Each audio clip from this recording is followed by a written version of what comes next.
اللهم حبب إلينا الإيمان وزينه في قلوبنا وكره إلينا الكفر والفسوق والعصيان واجعلنا من الراشدين۔ اے اللہ، ایمان کو ہمارے لیے محبوب بنا دیں اور اس کو ہمارے دلوں میں مزین فرما دیں۔ کفر، گناہ اور نافرمانی سے ہم کو کراہیت عطا فرما دیں اور ہم کو کامیاب لوگوں میں شامل فرما۔ بسم اللہ الرحمن الرحیم۔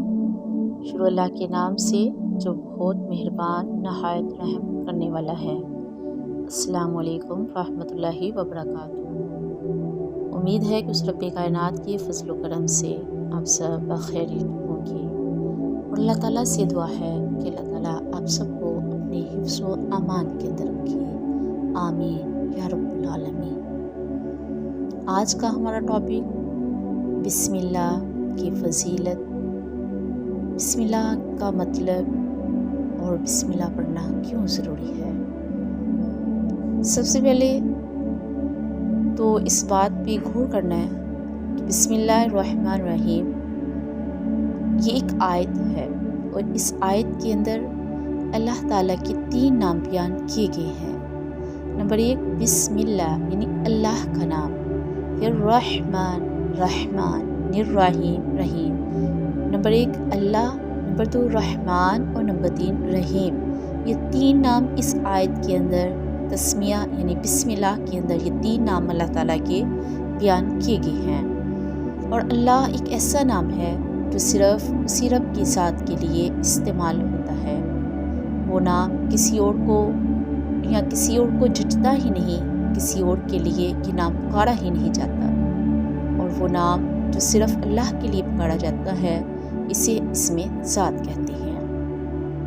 یعنی اللہ ہی وہ ذات ہے جس نے سب کچھ پیدا کیا، زمین بھی اسی کی پیدا کی ہوئی ہے اور آسمان بھی، دریا، پہاڑ، نباتات، چاند، سورج، گھرس، ہر چیز اسی کی پیدا کی ہوئی ہے۔ اسی کی قدرت سے چاند اور ستارے روشن ہوتے ہیں، پرندے اسی کے حکم سے اڑتے ہیں، وہی بارش برساتا ہے اور ہر قسم کی پیداوار اگاتا ہے۔ نمبر 2 رحمان، بہت مہربان۔ اللہ تعالیٰ کا یہ صفاتی نام ہے۔ اپنا پہلا تعارف ہی قرآن پاک میں اللہ تعالیٰ نے کروایا ہے کہ وہ مہربان ہے۔ اب یہاں لمحہ فکریہ یہ ہے کہ جب ہم اپنے بچوں کو اللہ تعالیٰ کا تعارف کرواتے ہیں تو ہم بچوں کو اللہ تعالیٰ کے تعارف کرواتے وقت کیا کہتے ہیں، بلکہ تعارف ہم اس الفاظ میں کرواتے ہیں کہ اللہ تعالیٰ مارے گا، اللہ تعالیٰ جہنم میں پھینکے گا، اگر تم نے یہ کام کیا تو اللہ تعالیٰ تم سے ناراض ہو جائے گا۔ یعنی بچپن ہی سے ہم بچوں کا دل اللہ تعالیٰ کی محبت سے پھیر دیتے ہیں۔ تو محبت کیسے ہوگی جبکہ اللہ تعالیٰ نے سب سے پہلے تعارف جو قرآن پاک میں کروایا ہے وہ ہے الرحمن الرحیم۔ وہ بہت مہربان، نہایت رحم کرنے والا ہے۔ وہ 70 ماؤں سے بڑھ کر پیار کرنے والا ہے۔ ایک بچے کی دیکھ بھال کرنے کے لیے ایک ماں ہی کافی ہوتی ہے۔ اگر ایک بچے کو پیار کرنے والے، دیکھ بھال کرنے والے 70 لوگ ہوں تو اس بچے کی کیا شان ہوگی۔ تو اللہ تعالیٰ تو اپنے بندے سے 70 ماؤں سے بھی زیادہ بڑھ کر پیار کرنے والا ہے۔ یعنی اللہ دنیا میں رحمان ہے جو مسلمان، کافر، نیک اور بد سب پر ایک جیسی رحمتیں نازل فرماتا ہے۔ اب اللہ تعالیٰ کی تیسری صفت یعنی رحیم، رحیم جو نہایت رحم کرنے والا ہے، یہ اللہ تعالیٰ کا دوسرا صفاتی نام ہے، لیکن بسم اللہ میں یہ اللہ کی تیسرا نام ہے، لیکن اصل نام اللہ کا اللہ اور 2 صفاتی نام رحمان اور رحیم ہے۔ اور اس کی خاص رحمت کا اظہار ہے کہ وہ اپنے بندوں پر خصوصی انعام فرماتا ہے، ایک نیکی کے بدلے 70 نیکیاں عطا فرماتا ہے، اور آخرت میں صرف ایمانداروں پر اپنی رحمتیں نازل فرمائے گا۔ اب یہاں سے ہم دیکھتے ہیں ہماری روزمرہ کی زندگی میں اب بسم اللہ کے اثرات کیا ہیں۔ جیسے کہ ہر اچھی اور نیک کام کی ابتدا بسم اللہ سے کرنا خیر و برکت اور نیکی و سعادت کا باعث ہے، اور کسی عمل کا آغاز بسم اللہ سے نہ کرنا اس کام کو بے برکت، ناکام اور ناتمام بنانے کے مترادف ہے۔ جیسے کہ حضرت ابو ہریرہ رضی اللہ تعالیٰ عنہ کی ایک حدیث میں کہ رسول اللہ صلی اللہ علیہ وسلم نے فرمایا، ہر اہم اور اچھا کام جس کی ابتدا بسم اللہ سے نہ کی جائے وہ بے برکت اور ناتمام ہی رہتا ہے۔ اب بسم اللہ کی اہمیت کا اندازہ اس بات سے بھی ہو جاتا ہے کہ قرآن حکیم میں جو آیت سب سے زیادہ مرتبہ آئی ہے وہ بسم اللہ الرحمن الرحیم ہی ہے۔ قرآن حکیم میں یہ آیت 114 مرتبہ آئی ہے۔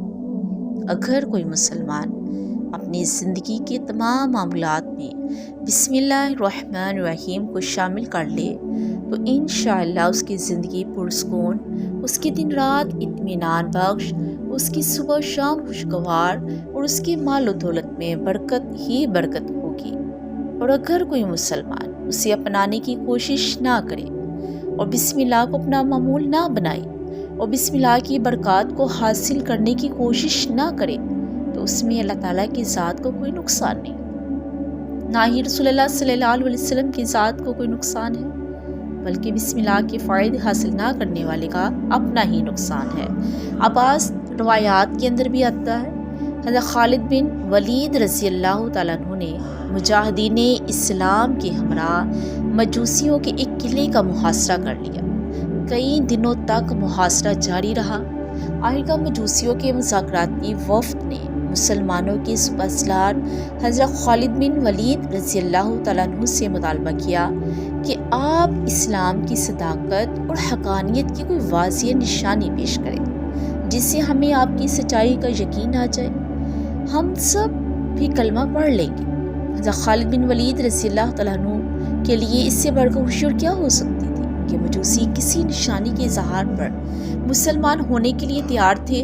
چنانچہ آپ نے پوچھا کہ تم مجھ سے کس قسم کی نشانی کا مطالبہ کرتے ہو؟ انہوں نے کہا کہ آپ ہمارے سامنے زہر کا پیالہ پئیں، اگر آپ رضی اللہ تعالیٰ عنہ کے جسم پر زہر نے اثر نہ کیا تو ہم تسلیم کر لیں گے کہ آپ رضی اللہ تعالیٰ عنہ کا دین ہی دین حق اور آپ کا عقیدہ ہی صحیح عقیدہ ہے، اور اگر عام لوگوں کی طرح آپ بھی زہر کے اثر سے محفوظ نہ رہ سکے تو ہم آپ کا دین ماننے کے لیے تیار نہیں۔ حضرت خالد بن ولید رضی اللہ تعالیٰ عنہ نے مجوسیوں کا مطالبہ سن کر دل ہی دل میں اللہ سے دعا کی کہ یا اللہ، یہاں تیرے دین کی صداقت اور حقانیت کا معاملہ ہے، اس لیے میرے حال پر رحم فرما اور زہر کے برے اثرات سے مجھے محفوظ رکھ۔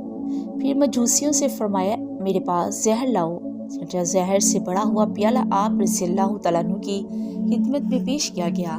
آپ نے پیالہ دائیں ہاتھ میں پکڑا اور بسم اللہ الرحمن الرحیم پڑھ کر پی لیا۔ مجوسیوں کا خیال تھا کہ پیالہ منہ کے سر لگتے ہی حضرت خالد بن ولید کی موت واقع ہو جائے گی، مگر یہاں تو معاملہ بالکل ہی الٹ تھا۔ حضرت خالد بن ولید رضی اللہ تعالیٰ عنہ زہر کا پیالہ پی کر اللہ کے حکم سے صحیح سلامت رہے۔ یہ دیکھ کر مجوسی پکار اٹھے کہ حضرت خالد بن ولید کا دین ہی سچا ہے۔ تو یہاں سے کیا پتہ چلتا ہے کہ حضرت خالد بن ولید رضی اللہ تعالیٰ عنہ کا اللہ پر پختہ یقین تھا اور بسم اللہ کی برکت تھی کہ آپ زہر کے اثر سے محفوظ رہے۔ ہم نے تو صرف ایک واقعے کا ذکر کیا ہے، روایات پڑھیں تو ایسے کئی واقعات سامنے آتے ہیں جن سے بسم اللہ کی عظمت کا پتہ چلتا ہے، لیکن ہم یہاں روزمرہ زندگی کے چند معمولات کا ذکر کریں گے۔ کام تو ہمیں کرنے ہوتے ہی ہیں، لیکن اگر وہ کام ہم بسم اللہ پڑھ کر کریں گے تو نبی صلی اللہ علیہ وسلم کے فرمان پر عمل بھی ہو جائے گا اور بسم اللہ کی برکت بھی حاصل ہو جائے گی اور ہمارا کام بھی ویسے ہی ہوگا جیسے ہم چاہتے ہیں۔ مثلاً دروازے بند کرنا، برتن ڈھانپنا، لائٹیں بند کرنا وغیرہ، یہ سارے جب کام کرنے ہیں تو بسم اللہ پڑھ کر کرنے ہیں۔ اگر جب رات کو سونا ہے تو بھی بستر جھاڑتے وقت بھی نبی صلی اللہ علیہ وسلم نے بسم اللہ پڑھنے کا حکم دیا ہے۔ صحیح مسلم میں ہے کہ نبی صلی اللہ علیہ وسلم نے ارشاد فرمایا، جب تم میں سے کوئی اپنے بستر پر آئے تو اپنے کپڑے کے ایک کونے کو پکڑ کر اسے اپنے بستر کو جھاڑے اور بستر جھاڑتے وقت اللہ کا نام لے یعنی بسم اللہ پڑھے، پھر دائیں کروٹ لیٹ کر یہ دعا پڑھے، اللہم بسمک اموت و احیا، اور اس کے بعد گھر میں داخل ہونا، کھانا کھانے سے پہلے، تو ان تمام چیزوں کے اندر بھی بسم اللہ پڑھنی چاہیے۔ اب جب ہم کھانا کھانے سے پہلے بسم اللہ پڑھیں گے تو کھانے میں برکت بھی ہو جائے گی۔ اس میں ایک حدیث ہے کہ نبی صلی اللہ علیہ وسلم نے فرمایا کہ حضرت وحشی رضی اللہ عنہ سے روایت ہے کہ انہوں نے عرض کیا اللہ کے رسول صلی اللہ علیہ وسلم، ہم کھانا کھاتے ہیں لیکن سیر نہیں ہوتے، یعنی ہمارا پیٹ نہیں بھرتا نا۔ تو آپ صلی اللہ علیہ وسلم نے ارشاد فرمایا کہ تم الگ کھانا کھاتے ہو؟ انہوں نے عرض کیا ہاں۔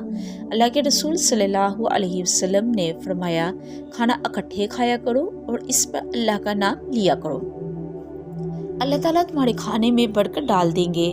یہاں ایک بات کی وضاحت ہم کر دیں کہ کھانا کھانے سے پہلے بسم اللہ پڑھا جائے یا بسم اللہ الرحمن الرحیم پڑھا جائے، دونوں طرح درست ہے۔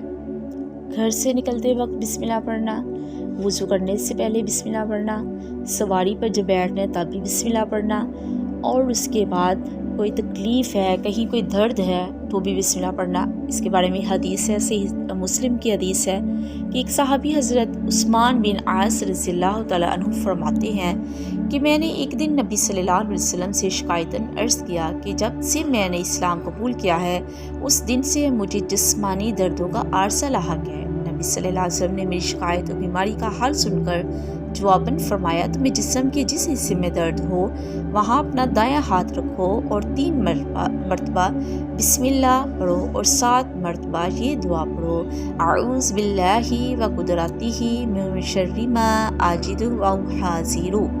نبی صلی اللہ علیہ وسلم نے فرمایا کہ اس دعا کو پڑھنے سے اللہ تعالیٰ دردوں اور تکلیفوں کو دور کر دے گا۔ اگر آپ بھی کسی ایسے مسئلے شکار ہوں تو صدقے دل اور اللہ پر یقین رکھتے ہوئے 3 دفعہ بسم اللہ پڑھ کر اس دعا کو پڑھیں، انشاءاللہ اللہ شفا دے گا۔ صبح شام کے وظیفے بھی بسم اللہ سے سٹارٹ ہوتے ہیں، یعنی کہ آخر میں ہم آپ کو بتاتے ہیں کہ بسم اللہ کی وہ دعا بتاتی ہیں جس کے بارے میں نبی صلی اللہ علیہ وسلم نے فرمایا کہ اگر کوئی مسلمان اسے صبح 3 دفعہ پڑھ لے تو شام تک اسے کوئی چیز نقصان نہیں پہنچا سکتی، اور اگر اسے شام کو 3 دفعہ پڑھ لے تو صبح تک کوئی چیز اسے نقصان نہیں پہنچا سکتی۔ یہ وہ دعا ہے جو ڈینگی مچھر کے لیے بھی پڑھی جا سکتی ہے، اور وہ دعا کیا ہے؟ بسم اللہ الذی لا یضر مع اسمہ شیء فی الارض ولا فی السماء وہو السمیع العلیم۔ لہٰذا آپ بھی بسم اللہ کی اس دعا کو صبح شام پڑھیں اور حفاظت کا انتظام اللہ تعالیٰ کو سونپ دیں، بے شک وہ سب سے بڑا محافظ ہے۔ جس طرح کسی کام کے آغاز میں بسم اللہ نہ پڑھنا اسے بے برکت اور ناتمام بنا دیتا ہے، اسی طرح جس کام کے شروع میں بسم اللہ پڑھ لی جائے تو اس کام میں برکت ہی برکت شامل ہو جاتی ہے۔ اور یہ بات یاد رکھیں کہ بسم اللہ الرحمن الرحیم اللہ تعالیٰ کے نزدیک محبوب ترین وظیفہ ہے، اسے جہاں بھی پڑھا جائے وہاں خیر و برکت اور رب کی رحمت کا نزول ہوتا ہے، اور اللہ تعالیٰ اس کام کو خیریت کے ساتھ مکمل فرما دیتے ہیں۔ لہٰذا اگر آپ کو اپنے کاموں میں خیر و برکت شامل کرنی ہے تو اپنے کاموں کی ابتدا بسم اللہ سے کریں۔ اللہ تعالیٰ ہم سب کو بسم اللہ کی برکت سے نوازے، آمین ثم آمین یا رب العالمین۔ اور نیکسٹ ہمارا ٹاپک انشاءاللہ سورۃ فاتحہ کی کیا جو نام ہے اس کی ڈیٹیل کے بارے میں بات ہوگی۔